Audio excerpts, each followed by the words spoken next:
let us discuss how it is that we go about discovering mutant strains, identifying strains that are mutant for some biosynthetic pathway, or that have gained resistance to antibiotic, and so on.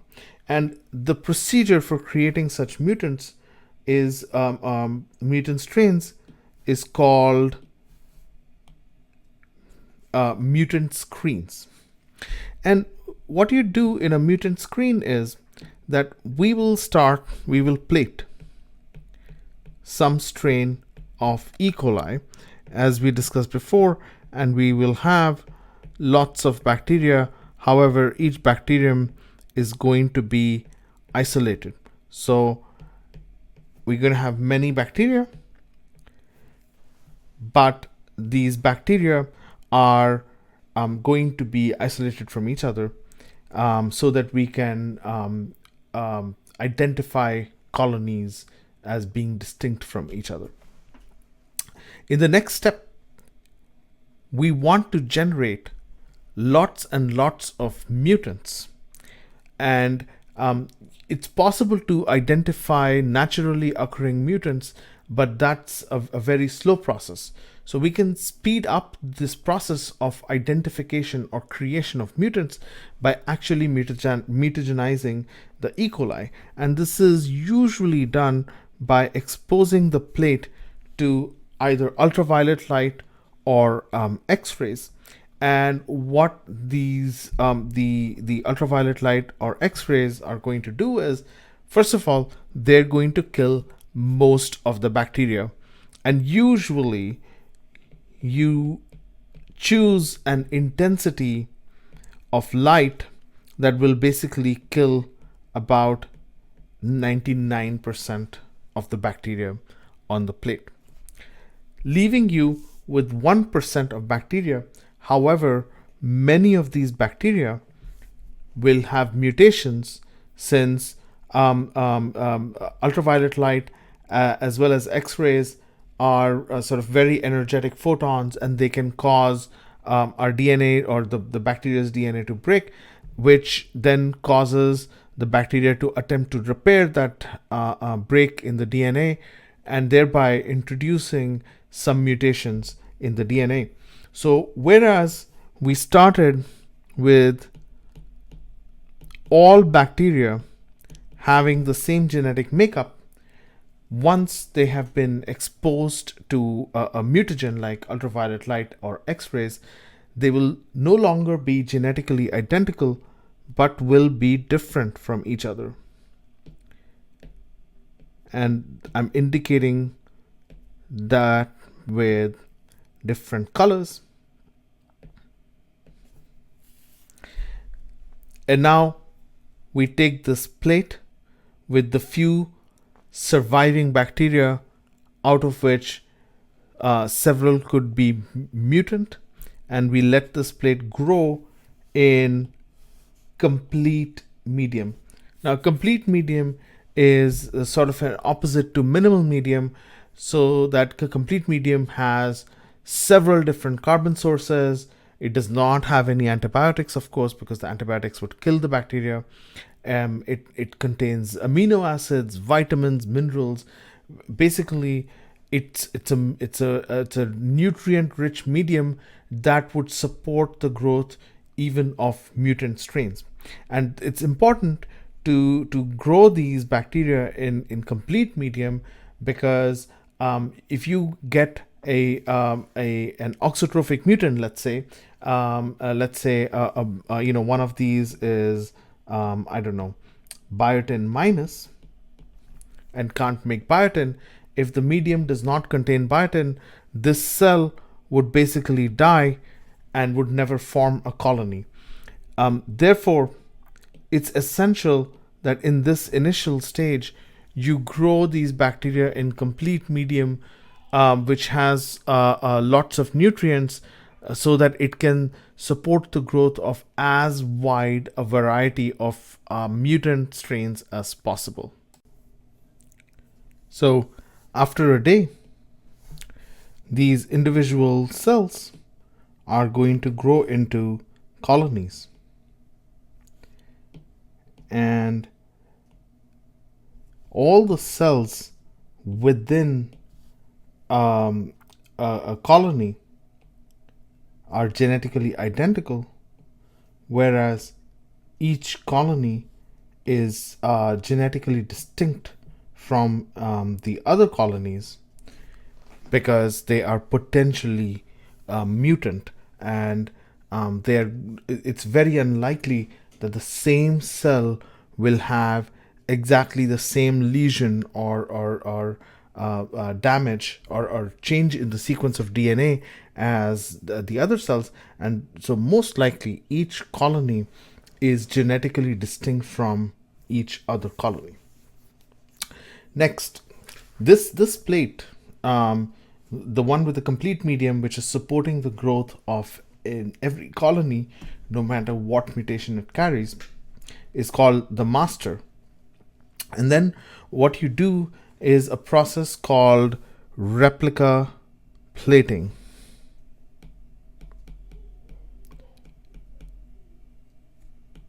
And in replica plating, you transfer some of the cells from each colony onto a velveteen membrane, and then you can bring fresh plates and imprint these some of the cells that got transferred onto the velveteen membrane.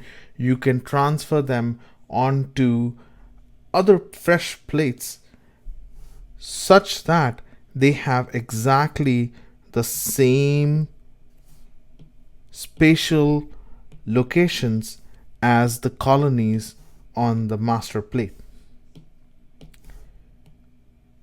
So all of these plates, the replica plates, will have the same colonies in the same spatial locations.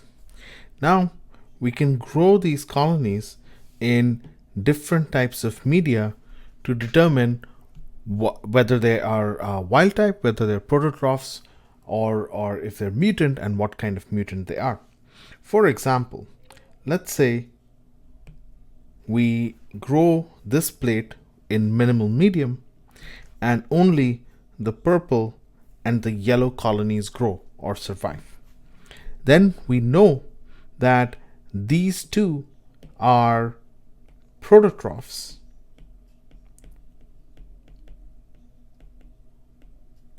and potentially wild type.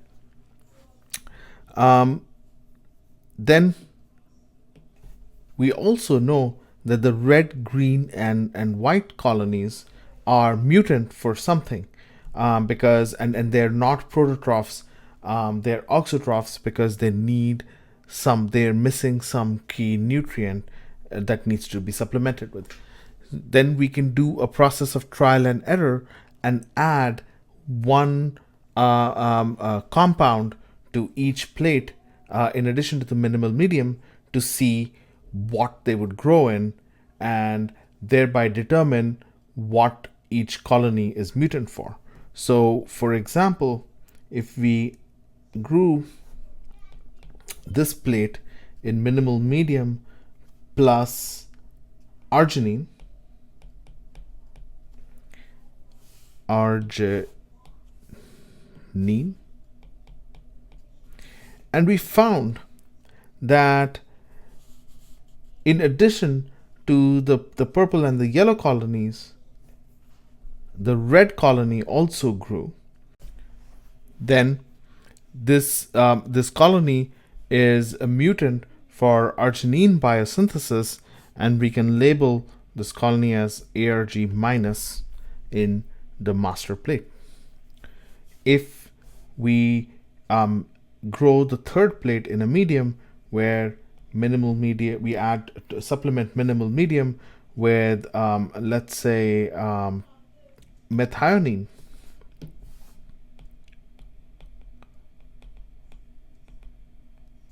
and now the red and the white don't grow, but the green colony grows, then we know that the green colony is mutant for the synthesis of methionine, and we can label this colony met minus.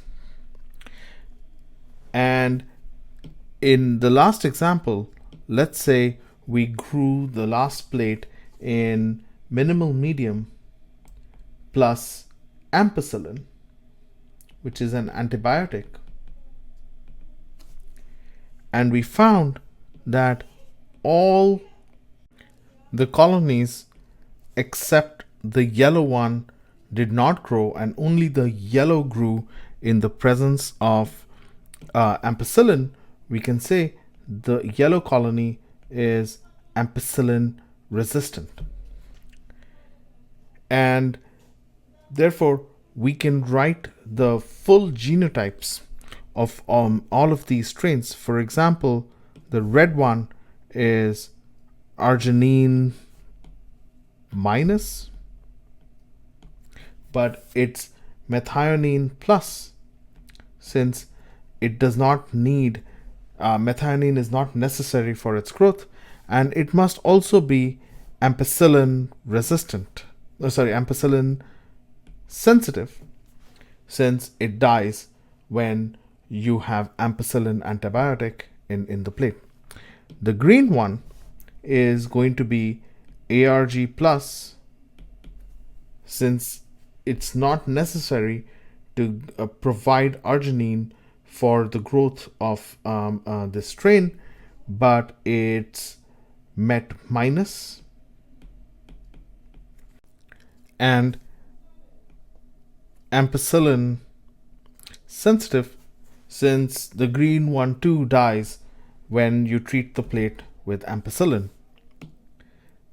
The yellow one grows in minimal medium, so it's a prototroph, and it is arginine plus, met plus, since it's not necessary to give it arginine or methionine for this yellow one to grow. However, it is ampicillin resistant, since it grows in the presence of ampicillin. And finally, the wild type strain is going to be arginine plus and methionine plus. It grows in minimal medium, and it's not necessary to give it arginine or methionine for it to grow. However, it is ampicillin sensitive because it dies when you treat the cells with ampicillin. And this process of treating the different colonies with different compounds and selecting the ones that show particular properties is called selection. When you look for strains that respond positively, such as over here, when you do treat them with arginine and methionine, that's called positive selection. And when you do selection where the compound kills the cells and you're looking for the cells that don't die when you treat with that compound, usually antibiotics, that process is called negative selection. And now we can go back to the master plate and grow these cells in flasks. There's a process called picking a colony, where you basically scrape the cells of a colony off, knowing that they are all identical genetically, they're isogenic, and then you can grow them in a flask and you can do experiments with them. And you furthermore, by this replica plating and selection, you know what kind of a mutant they are. Next, let us do an example problem. The table below summarizes the results of a replica plating experiment where a mixture of 347 E. coli strains of different genotypes were tested for their ability to grow on a variety of media. Based on the data, how many colonies are wild type? That is, they are met plus, arginine plus, and ampicillin sensitive. Now, being met plus and arginine plus means you are a prototroph and you don't need any supplements to grow, and so you should grow on minimal medium. And we can look at the prototrophs, and there are 261 of them, but this will also include the cells that are ampicillin resistant, but we are only interested in the ones that are ampicillin sensitive. In other words, MET plus, ARG plus, ampicillin sensitive, plus MET plus, ARG plus, ampicillin resistant is equal to 261. But we are only interested in this number. So if we can figure out how many are MET plus, ARG plus, and ampicillin resistant, we can subtract it from 261, and that would be our answer. Now, if you are MET plus, arginine plus, you are a prototroph, but you are also ampicillin resistant. That means you will grow in the presence of ampicillin, and that's exactly given, that number is given in the third row, because those are the number of colonies that grow in minimal medium. That means they are MET plus and ARG plus in the presence of ampicillin, so they are ampicillin resistant, and the number is 51, and 261 minus 51 is 210, and that's the answer. Let's do another one based on this table. How many colonies are MET minus, ARG plus, and ampicillin sensitive? So if we look at this row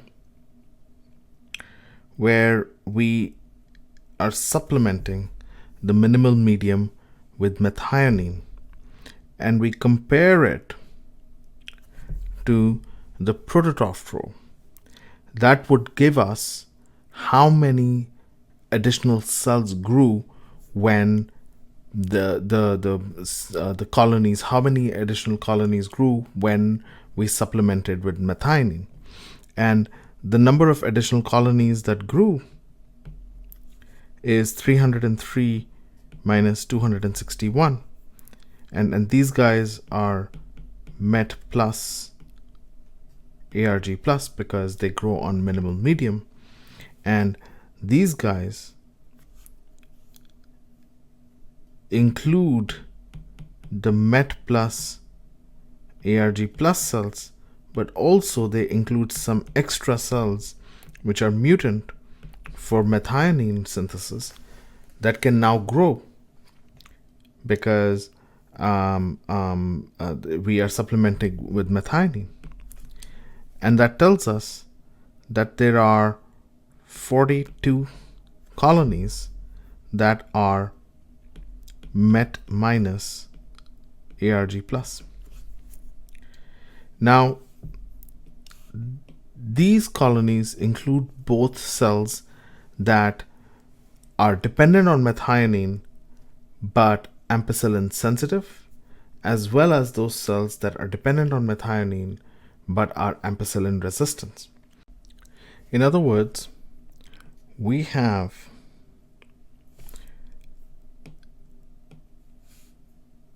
(42) cells that are MET minus, ARG plus, and ampicillin sensitive, as well as MET minus, ARG plus, ampicillin resistant. So if we can determine how many cells are dependent on methionine but are ampicillin resistant, and subtract that number from 42, we will arrive at our answer. And we can determine that by looking at the cells, ampicillin resistant cells, the extra ampicillin resistant cells that grow when you supplement the medium with methionine. So we have 51 cells that grow in minimal medium with ampicillin, and therefore we have 51 prototroph colonies that are ampicillin resistant. When we supplement the medium with methionine, we see that 6 extra colonies grow, and therefore these 6 colonies have ampicillin resistant, but they're not prototrophs because they need methionine to grow. And therefore, the total number of MET minus, ARG plus, and ampicillin resistant, or cells or colonies that are need methionine to grow but are also ampicillin resistant, is 6. And we can subtract this from 42 to get 36 colonies that are MET minus, ARG plus, and ampicillin sensitive.